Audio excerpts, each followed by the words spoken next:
All right, welcome back to the SSL Family Dad channel. I am here with myself, of course, and my wife. The SSL Family Mom. And we also have a special guest with us today. And today we're going to be doing something a little different, kind of a special treat. We're going to be making some homemade artisan bread, something that we are pretty passionate about. We like to try to make our own bread, but we aren't very, I mean, we've made a lot of our own bread, but we use a bread maker usually. So Yes.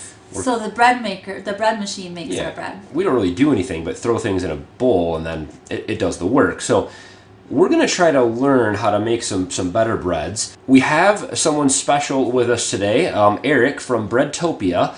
We'll put a link in the description to their site and all about their stuff. But we have him with us live on Skype. And so I'll let him introduce himself and tell us a little bit about what he does. Thanks, Todd and Lisa. I feel like I've been transported into your kitchen. You guys are standing in your kitchen in Michigan, and here I am in Iowa. And it's just cool. So thanks for putting this together. So yeah, Breadtopia has been around for about a dozen years, and we teach people how to bake bread. And our website caters to those home bread bakers. We really encourage people to bake quality homemade bread, mostly whole grain, mostly sourdough leavened, but we cover the gamut. And so we have the supplies people need to get going. And so you've actually sent us a few things to get us started here. And so as we kind of go through the process, we're going to be kind of showcasing or kind of checking out some of the things that you've sent us to get started with because we don't have a lot of bread making stuff. And so this is going to help us hopefully do this right. You guys have had some bread baking experience, but this is your first crack at kind of doing the artisan style bread baking. Is that pretty accurate? That is correct. And we have always used active dry yeast. But with the sourdough starter that you sent us, we have been brewing up our own sourdough. I think it's coming along quite well, but I guess today will be the test. Sourdough starter is really just a mixture of yeast and the beneficial bacteria. And there's several varieties of each. And it will kind of morph depending on how you feed it and how you take care of it, and also just where you live. It's a great leavening agent. It renders the wheat a lot more digestible. We found that a lot of people, if they only switched from commercial yeast to sourdough starter, a lot of people who otherwise have wheat digestion problems or wheat issues of some kind, wheat sensitivities, can assimilate, digest bread that's naturally leavened with sourdough starter. So that by itself makes it attractive for a lot of people, but then it also imparts its own flavor profile, which is also real desirable sometimes. So I've already measured out the ingredients, and you're going to get this recipe to the gram.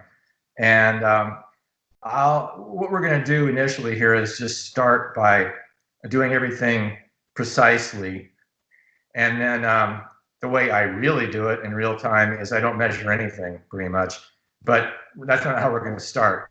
We're going to measure everything. After you've gone through it a few times, you'll know what you're doing. You'll be able to play off of that and do variations of this recipe easily enough. Okay. But I think getting started, just to make sure you get good results, it's a good idea to measure everything. And for that reason, I always weigh things out with a digital scale, and you can switch them from ounces to grams, and I always weigh everything out in grams. And if you get into kind of even somewhat modern bread recipe book, almost everything is done in grams now. So I start by weighing out this happens to be 2 cups of water, which is 16 ounces or 454 grams. And then to that, I'll simply add my sourdough starter, this is 1/3 of a cup.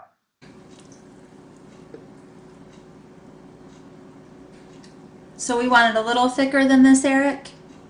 It really doesn't matter. Okay. And the other thing is that this is just the first step. Now we're going to start mixing in a flour. And in the process of doing that, the starter will become fully dispersed anyway. Okay, great. I guess, maybe put about, well, you're going to be whisking in as it goes. I guess it helps to kind of do it semi-gradually, but it doesn't matter what, you could dump it all in at once for that matter. It just might be a little easier to do it Sure. in bits at a time like I'm doing it here. So the whisk that you sent us is a little bit unique. So what about this is a little bit better for making bread than just a regular kind of a cheap whisk? These whisks, they first of all, the wire is stiff, so you get good resistance against the dough. You can move the dough easily enough. I also noticed that it's not made in China, which is pretty cool. These are made in Poland. That's awesome. I think that's gonna work out okay. So just a little bit about the recipe that we're using. As Eric was saying, first of all, the recipe is going to be in the description of the video, so check it out and you guys can take this and copy it yourselves. But we're using Einkorn wheat berries as well as, what was the other kind of wheat that... Turkey red. Turkey red. And we have ground this ourselves with a grain mill. It's a mock mill grain mill. And again, this is available at the Breadtopia site, and I'll put a link to it in the description. And so we freshly ground these the wheat berries to make half of this mixture of flour that we need, and then we also use just some all-purpose flour, right? Yes. So half was all-purpose and half was the whole grain flour. Whole grains. And so this is as fresh as it gets. This is just ground just a little bit ago and right before it goes in the recipe. So once you get comfortable with this recipe, it's really easy as a departure point to going in whichever direction you want to go with whole grains. So personally, most of the time I'm baking almost exclusively with 100% whole grains, and I'll mill up a whole bunch of different whole grains and make a loaf out of it. But sometimes you want something lighter, then you just can vary it by varying the ratio of whole grain to white flour. So it's really easy to mix it up however you want. We've only really spent a few minutes of actual work. Most of it was me yammering on. But pouring water in the bowl, adding the flour and the salt, mixing it up to this point probably took, like a couple of minutes. It takes a couple of minutes to mill the flour, get the stuff out of the shelves, So really there's almost no work to get to this point. What I do is I just cover it with, you can cover it with, any kind of plastic wrap. I happen to have these little kind of shower cap things. And it'll just sit about 10 minutes. all right, so we have everything mixed up and saran wrapped, and basically at this point we're just going to let this sit. As Eric was explaining, we're going to let this sit for about 10 minutes and let some of the grain kind of absorb some of that water. And so he's going to give us a call back in just a minute here, and we're going to move forward with the next step. So I'm excited. This is we're actually going to make some good bread. Yes, I can't wait. I can't wait to eat it. We'll see you guys in a few minutes here. All right, so we've let the dough rest here for about 10 minutes, and we're ready to get on to the next step. So Eric, what do we do from here? So after this 10-minute rest, what we're going to do is what's called a stretch and fold. It's an alternative to kneading, but a lot simpler and just as effective. And to do this, from this point on, using your hands is going to be the best technique. And to keep the dough from sticking to my hands, then just dipping them in some water, wetting them, is enough to keep the dough from sticking to your hands. And then, I hope you can see this, I'm just going to reach in underneath the dough and just pull it up and flop it back down on itself. And I'm going to do that a series of times and rotating the bowl between each one. About how many times do we do this? 3, 4, 5. Well, let's make it more like 4, 5, 6. It's something like that. What I find though, that it's so much fun to reach in and grab the dough. It feels so good that I end up doing it like 10 or 12 times just because I get in this kind of trance. I'm folding dough well beyond where I need to. But as a minimum, I would say you'd give it about 4, 5, 6 stretch and folds. What this is doing is developing the gluten. It's giving the structure to the dough so that the loaf will rise well tomorrow when we go to bake it. And then between this step and the next, again, we just cover it, let it sit for another 10 or 15 minutes. All right, so Eric left us again, all alone here in the kitchen, to wait 10 more minutes for this to what did he say it was doing, though? It's The gluten is developing. developing gluten, that's right. And a pretty handy little tool he sent us to. It's almost like, it's not plastic, it feels like silicone. It's a scraper. Made in Germany. Pretty cool. But we didn't really need this time. Because it was because the dough was sticking? a great consistency, he said, for our first time, and it wasn't sticking to the bowl. But you can use this if it sticks to the bowl. It must be because I was involved that it did. No, he did nothing. All right, we'll be back in a few minutes to see what we do next. The last step for this evening, and it's just going to be one more of those stretch and folds, and we know when we're done when the dough starts to has kind of a nice elasticy feel to it, and the surface of the dough takes on a little bit of a sheen.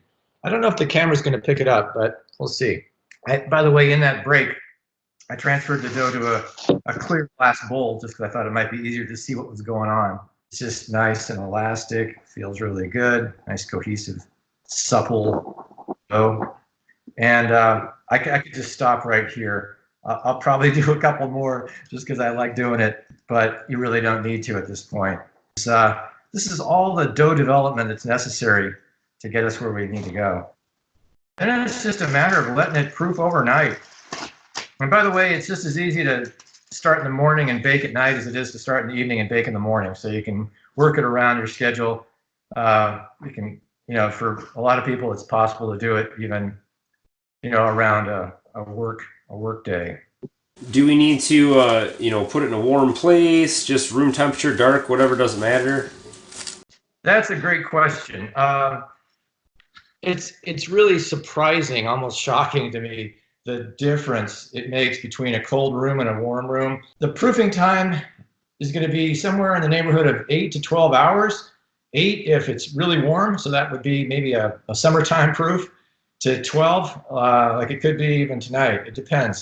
All right, so we've got our dough all ready here, covered up in a bowl. We're going to set this downstairs in our lower level by the wood stove where it's kind of warmer. And we'll check this out in the morning and see what Eric has for us to do next. All right, so I'll sprinkle a little rice flour in the liner of the proofing basket.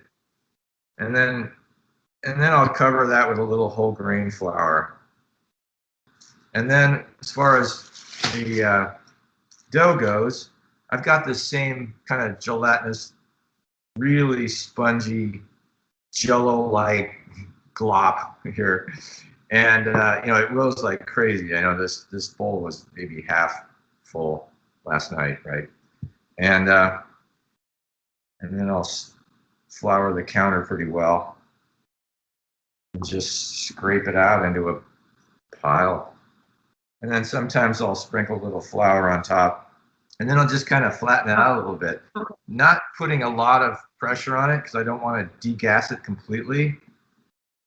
But at least it gets it kind of spread out. And then I'll fold it back up and shape it into kind of a log, as you'll see. And sometimes you can do it just by hand. And sometimes it helps to have a dough scraper, a bench knife like this, where you can slide it underneath the dough, which also puts a little more flour underneath it, and then you can use it to flip it over. But in this case, the dough is stiff enough where I can do the whole thing by hand, it looks like.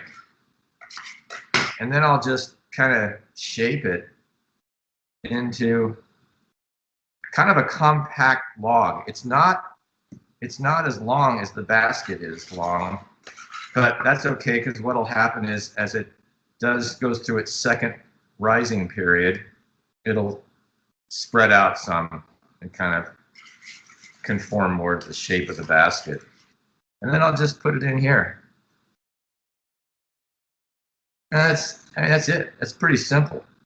Okay. And what that allows to do is rise back up a second time. It kind of reactivates the yeast by mixing it up. You bring the yeast, the sourdough starter, the yeast in the starter, back into contact with the flour.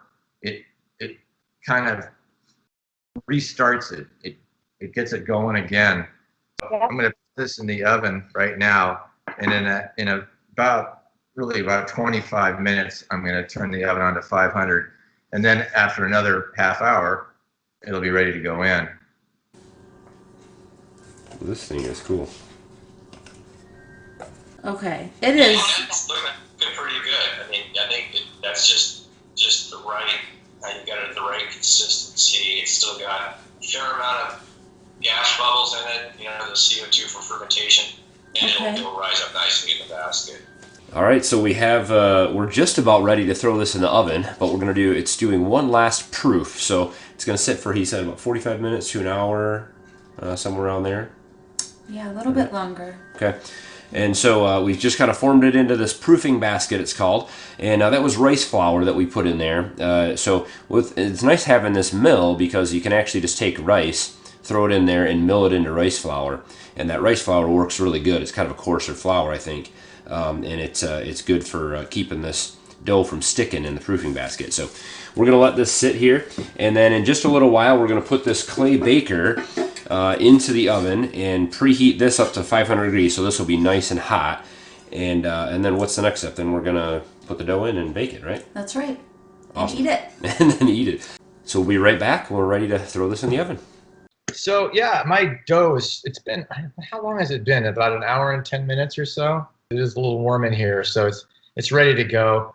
I'm looking at the dough here, and it's risen a fair amount, and it has that kind of jello-y kind of thing when you shake it a little bit.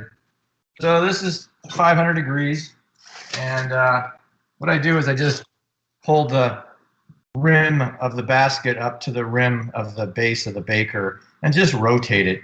Just drop it in. Couldn't be easier. Because I haven't overproofed the dough, I don't have to worry about it deflating. And then I just give it one slash across the top. And that's all it really needs. It's already starting to open up a little bit, but I can't resist messing around with it, so I'm going to put a few more little strokes in here. Totally unnecessary. Put the lid on. And in the oven I'm going to put it in for 17 minutes. In 17 minutes, I'm going to take the lid off, bake it for another 17, 18 minutes. I'm finding that this recipe will finish off in about 35 minutes total bake time. With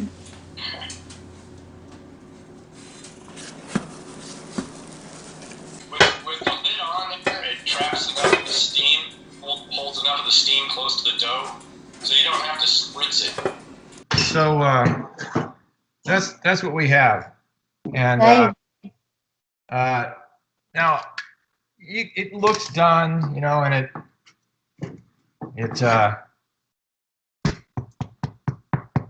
has that kind of done sound to it. But just for the fun, I'm going to check and make sure it's in fact cooked all the way through. And it's already hit 200, 203, so it's definitely done baking. You could put it on I could put it on a cooling rack, but I just let it sit on top of the base of the baker like this to cool. Yeah. This is wonderful. I'm so excited. It worked. This is amazing. Wow, this is just, it's beautiful. It's exactly what I had hoped it would be. It looks good. Yeah. Can't wait to try it with you. That's great. It's perfect. And it looked just like Eric's. They could be twins. I mean, we did it. Yeah, I think we did good. Well, you did good. I really didn't do much. I think I only touched it twice. No, Eric is a great teacher. I mean, this is amazing.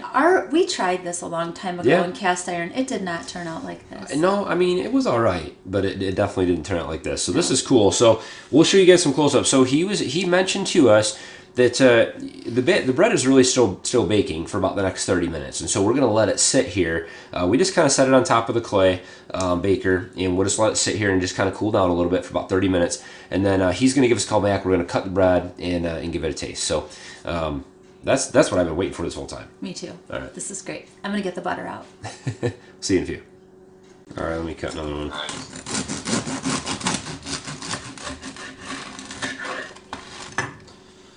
Oh yeah, it's perfect. It is. Eric, this tastes wonderful. Huh. You know what? So does mine. Wow. This is really good. It's wonderful. It's actually, I'm not gonna lie, I wasn't expecting it to be this good. It's really good. It's a great whole grain. Look at that crust. It's awesome. It's even better with butter.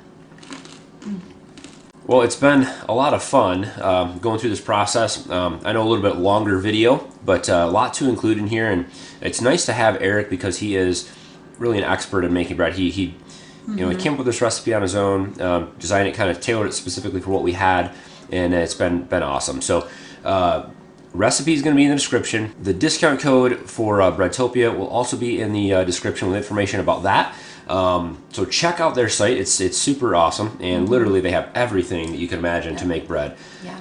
I have never had bread that's like this. It's so good. It's got that really crisp, hard crust, and it's so soft in the middle. And even though it's half whole wheat and half all-purpose flour, it's awesome. It's sweet. It tastes good. Great experience. And what? Sure. So wheat, water, Salt. salt. That's it. Sourdough starter. And the sourdough starter, which is basically your That's it. yeast. So Fewer ingredients than our bread machine recipe, and it's way tastier. let me know if you guys give this a try, if you guys go through the recipe and give this a shot. I would love to hear from you guys and what you thought of it. One thing to note too, you don't have to have a grain mill and all that kind of stuff. It's nice to be able to mill your own grain. The wheat berries last a little bit longer and you can mill them fresh, but they also just sell einkorn flour and the bread flours and things like that right on the website. So you can order that stuff too and just use the flour without having the grain mill. But man, that grain mill is nice. It's the best. Yeah. Don't forget to hit thumbs up on the video. As always, you guys, I always appreciate it. And subscribe to the channel if you want to follow along. All kinds of sustainable living, and you never know what you're going to find here. Anything that we do that we find valuable to share here on the farm. So, as always, guys, thanks for watching. Have a good one. Good job. I have bread all over my teeth. Butter. She likes her teeth butter. There you go. Try that one. All right. You guys ready? Okay. Let's try it. Oh my gosh.